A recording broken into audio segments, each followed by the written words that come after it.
nebêjin jin jiyan azadî ji ber ku ev ne pirsgirêka me ye,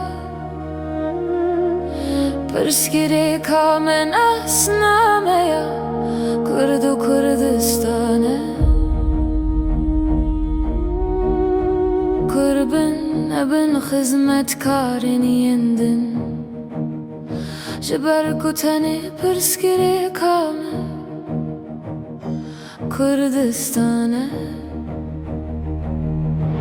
Bila peyvên xerî ji guhên min dûr kevin, tiştê ku em nînin me temsîl nake.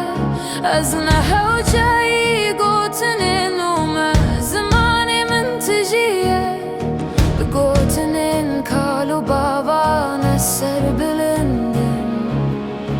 Ez jî axa welat mezin bûm ji kaniya zelal, min ji çiyayan hîn bû ku rastiyeke.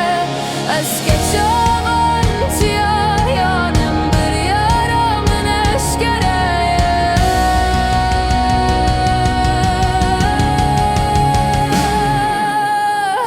Ronahiya rastî di dilê min de ye û ew eşkere ye. Ev peymana bêdeng ji hemû dingan xurttir e. Kurd, Kurdî û Kurdistan ew sê stêrkên me ne. Ev e rûmet, ev e jiyan, ev e serbilindiya me. Ez ev e soza pîroz heta ku can dilaş de ye biparêzim.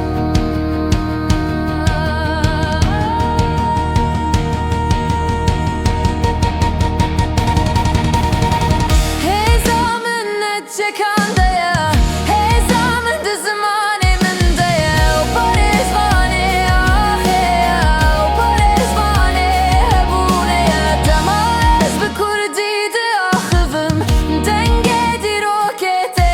Ez ê nehiştim ku navê min bipeyvindin reg û herandin. Li ser rûyê min nexşeya welat hatiye nexşandin. Ez ê ti carî ji vê evînê, ji vê rastiyê venegerim pirastranê.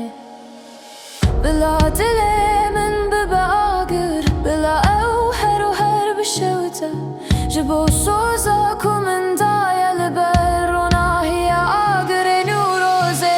Ev evîne ev dilsozî ne ji bo firotinê ye, ew bi xwîn û can bi her nefesa me hatiye girêdar.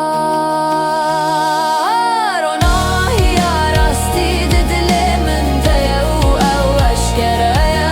Ev peymana bêdeng ji hemû dingan xurttir e. Kurd, Kurdî û Kurdistan ew sê stêrkên me ne. Ev e rûmet, ev e jiyan, ev e serbilindiya me.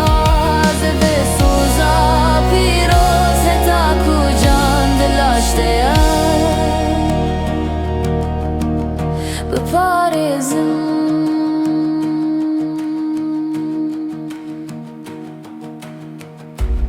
Ez keça Kurdim, ronahiya rastî.